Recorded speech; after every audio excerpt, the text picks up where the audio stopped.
নমস্কার বন্ধুরা, আজকে ছিল শনিবার। আজকে একটা নিরামিষ রান্না তোমাদের সঙ্গে শেয়ার করি। সিম্পল একটা ঝোল করেছি। তো দেখো কী কী সবজি নিয়েছি। ডাঁটা নিয়ে এসেছিলো বাজার থেকে, ডাঁটাটা দেখে মনে হলো আজকে একটু ঝোল করব। অনেক দিন পাতলা ঝোল খাওয়া হয়নি, আর শনিবার লেবু দিয়ে এই ঝোলটা খেতে খুব ভালো লাগে, তো করেই নিলাম। তো আলু, ডাঁটা আর পেঁপে ভেজে নিয়েছি, নুন আর হলুদ দিয়ে ভেজে নিয়েছি। আর ঝিঙেটাও ছিল, ঝিঙেটা পরে দিয়েছিলাম।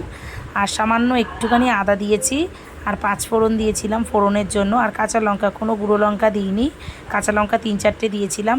আর টমেটোটাকেও বাটিনি, টমেটোটাও গোটা দিয়েছি। তো দিয়ে বেশ কিছুক্ষণ নাড়াচাড়া করে নিয়েছি, যতক্ষণ না আদার গন্ধটা চলে যায়। যে আদাটা দেখেছো তো, খুব কম আদা দিয়েছি, কারণ আদার একটা গন্ধ আসে। তো এটাকে আদাটা দিয়ে ভালো করে নাড়াচাড়া করে নিয়ে যে আমি হলুদ দিয়ে দিয়েছি, জিরে গুঁড়ো দিয়েছি।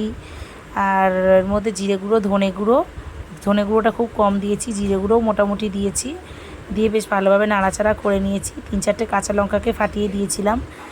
দিয়ে যখন ভালোভাবে কষানো হয়ে গেছে, জল দিয়ে দিয়েছি। তো জলটা ফুটে উঠেছে অনেকক্ষণ বাদে, প্রায় 5-7 মিনিট বাদে। যেহেতু পেঁপে ছিল, জানোই তো পেঁপে থাকলে সেদ্ধ হতে টাইম লাগে, আর ডাঁটাও ছিল, সেদ্ধ হতে টাইম লাগে। আমি এই গুঁড়ো মশলাগুলোকে দিয়ে বেশ অনেকক্ষণই কষিয়ে নিয়েছিলাম। তো তারপরে পরিমাণ মতো জল দিয়ে এবার আমি চাপা দিয়ে দিয়েছিলাম। ওটা সেদ্ধ হয়ে গেছিলো। 5-7 মিনিট পর খুলে দেখলাম যে সেদ্ধ হয়নি। আবার কিছুক্ষণ পর নাড়াচাড়া করে খুলে দেখলাম যে ভালোই সেদ্ধ হয়ে গেছে পেঁপে আর আলু। পেঁপেটাই সেদ্ধ হতে খুব টাইম লাগে। তো যাই হোক, রেডি হয়ে গেছিলো। তো আমার এই পাতলা ঝোল খেতে খুব ভালো লাগে, আর লেবু থাকলে তো কোনো ব্যাপারই না। তো মাঝে মাঝে ট্রাই করি শনিবার মঙ্গলবার করে এরকম ঝোল তোজোকে করে দেওয়ার, কিন্তু সবসময় তো এই ভেজিটেবলসগুলো অ্যাভেলেবেল হয় না।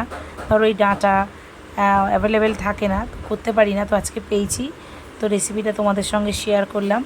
তো তোমাদের কার কার এরকম পাতলা ঝোল খেতে ভালো লাগে অবশ্যই কমেন্ট করে জানিও, ভিডিওটা কেমন লাগলো জানিও। আর এই ঝোলের সঙ্গে, এই যে ঝোলটা দেখছো, এই ঝোলের সঙ্গে আজকে দুপুরের মেনুও আমি এই ভিডিওতে তোমাদের সঙ্গে শেয়ার করে নিলাম। আজকে দুপুরবেলা করেছিলাম গরম ভাত, আর হচ্ছে যে আমার আর তোজোর ফেভারিট, এটা আগেও বলেছি তোমাদেরকে, যে কাঁকরোল ভাজা। কাঁকরোলগুলোকে খুব পাতলা পাতলা করে আমি কাটি। কাঁকরোলগুলোকে তোজো না একদম একটু কালো কালো হবে, ও বলে যে মা অনেক কালো করে ভাজো, কালো মানে কড়া কড়া করেও খেতে চায়। এই যে কাঁকরোল ভাজা আর এই ঝোল দিয়ে। তো ভিডিওটা ভালো লাগলে লাইক করো। Thank you, tata.